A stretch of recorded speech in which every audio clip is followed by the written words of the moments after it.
Hello friends, आज हम पढ़ेंगे लीवर फंक्शन टेस्ट बहुत ही आसान निमोनिक से। तो निमोनिक इज ABCEFGI। इस निमोनिक से आप लीवर फंक्शन टेस्ट आसान से याद कर सकते हैं और क्वेश्चन में भी अटेम्प्ट कर सकते हैं। तो basically liver function test is to assess the functional capacity of liver, और लिवर में कोई दिक्कत है यानी लिवर में अगर कोई प्रॉब्लम है, जैसे ऑब्स्ट्रक्शन है, अगर इन्फेक्शन है, लिवर काम नहीं कर रहा है, किसी भी तरीके का लिवर डैमेज है, तो ये लिवर फंक्शन टेस्ट हमें ये बताते हैं। तो चलिए पहले स्टार्ट करते हैं हम निमोनिक से ए। तो ए के लिए आपको ए क्यूब याद रखना है क्योंकि 3 ए है। First A is for albumin, second A is for albumin globulin ratio and third A is for ammonia.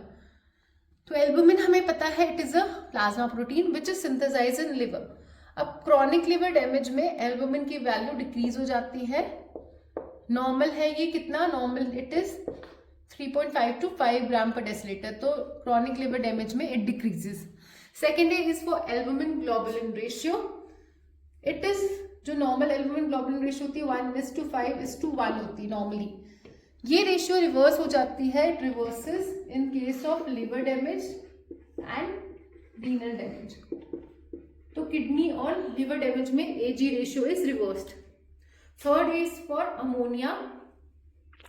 जो सीरम अमोनिया होता है इसकी वैल्यू इंक्रीज हो जाती है काफी ज्यादा, hepatic encephalopathy.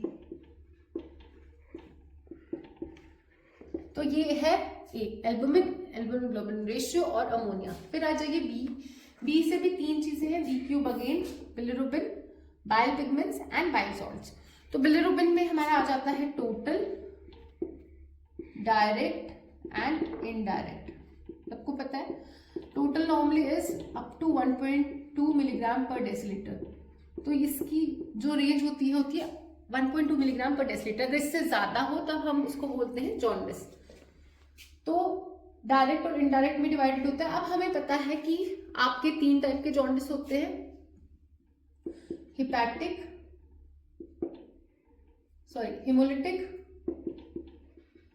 Haemolytic jaundice, hepatic jaundice और तीसरा होता है हमारा ऑब्स्ट्रक्टिव जॉन्डिस। तो बिलिरुबिन की हेल्प से आप इसमें डिफरेंशिएट भी कर सकते हैं। हमें पता है हिमोलिटिक जॉन्डिस में इनडायरेक्ट इंक्रीजेस, इनडायरेक्ट बिलिरुबिन किस में बढ़ता है, हिमोलिटिक जॉन्डिस में। हिपैटिक में दोनों बढ़ जाते हैं, इनडायरेक्ट और डायरेक्ट। ऑब्स्ट्रक्टिव में डायरेक्ट बढ़ जाता है। फिर एक हमारे पास होती है वेंडरबर्ग रिएक्शन। वेंडरबर्ग रिएक्शन जो होती है वो हिपैटिक, जो ऑब्स्ट्रक्टिव जॉन्डिस है इसमें डायरेक्ट पॉजिटिव होती है, हिपैटिक में बाइफेसिक रिएक्शन देती है और हिमोलिटिक में इनडायरेक्ट। तो वेंडरबर्ग रिएक्शन भी हमें डिफरेंशिएट कराती है हिपैटिक, ऑब्स्ट्रक्टिव और हिमोलिटिक। हिमोलिटिक में there is indirect reaction, hepatic में बाइफेसिक रिएक्शन और ऑब्स्ट्रक्टिव में डायरेक्ट पॉजिटिव आता है। तो ये हो गया हमारा बिलिरुबिन के बारे में। फिर जो बाइल पिगमेंट्स है इसके लिए हमारे पास होता है Fouchet test to detect bile pigments in urine.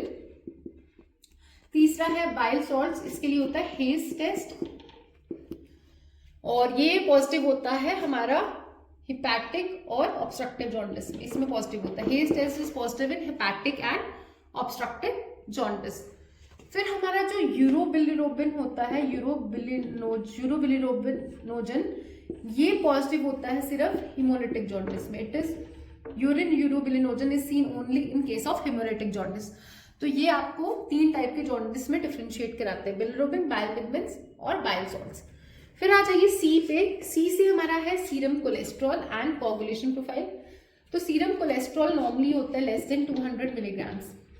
अगर लीवर में बहुत ज्यादा डैमेज हो गया है तो सीरम कोलेस्ट्रॉल डिक्रीज हो जाता है। If there is too much chronic liver damage then it decreases, but in case of obstruction it increases.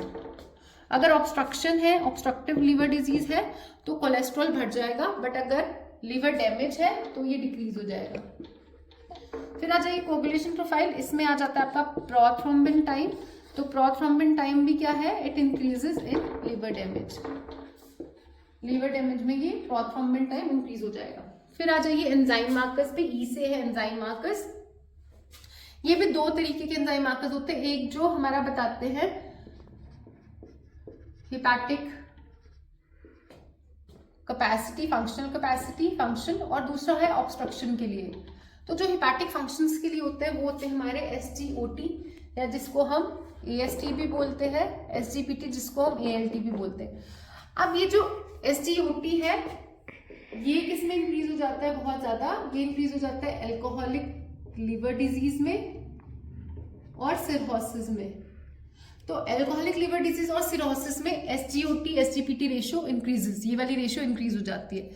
जो SGPT है it is specifically for infective hepatitis, infective hepatitis में इसकी वैल्यू ज्यादा बढ़ जाती है। तो SGPT is basically for infective hepatitis, SGOT is for alcoholic liver disease, cirrhosis and also for MI। फिर ऑब्स्ट्रक्टिव डिजीज के लिए दो है हमारे पास, एल्कलाइन फॉस्फेटेस और GGT गामा ग्लूटामाइल ट्रांसफरेज। तो alkaline phosphatase increases 10 to 12 times in case of obstruction, और gamma जो GGT है ये इंक्रीज हो जाता है इन case of alcoholic liver damage. तो ये सारे एंजाइम मार्कर्स हैं, ये आपको पता होने चाहिए। फिर आ जाइए हमारा F से है फेरिटिन, सीरम फेरिटिन, ये बेसिकली आयरन स्टोरेज बताता है। तो ऑब्वियसली जब लिवर डैमेज होगा तो ये डिक्रीज हो जाएगा। सेकेंड इज अल्फा फीटोप्रोटीन, ये बहुत ज्यादा इंक्रीज होता है इन case of cancers of liver में ये बहुत इंक्रीज हो जाएगा, जबकि सिरोसिस में इट डिक्रीजेस। सिरोसिस में कम हो जाता है, कैंसर ऑफ लिवर में बहुत ज्यादा हो जाता है। और अगर मेटर्नल AFP अगर इंक्रीज है तो it indicates neural tube defect, जो बहुत इंपॉर्टेंट होता है। तो मेटर्नल AFP अल्फा फीटोप्रोटीन अगर इंक्रीज है तो it detects neural tube defects. फिर आ जाइए ग्लोबुलिन्स पे, तो ग्लोबुलिन्स भी क्या हो जाएंगी, ग्लोबुलिन का रेशियो डिक्रीज हो जाएगा अगर लिवर डैमेज है तो। Last is immunoglobulins. इम्यूनोग्लोबुलिन्स कब देखते हैं हम, in cases of infections. Infections मतलब जैसे हेपेटाइटिस B इन्फेक्शन है, हेपेटाइटिस A इन्फेक्शन है, तो हेपेटाइटिस इन्फेक्टिव हेपेटाइटिस में बेसिकली इट इज टेस्टेड। तो ये है आपका पूरा liver function test. Mnemonic is ABCEFGI। I hope आपको ये वीडियो पसंद आई होगी। प्लीज देखिए and please do comment. Thank you so much.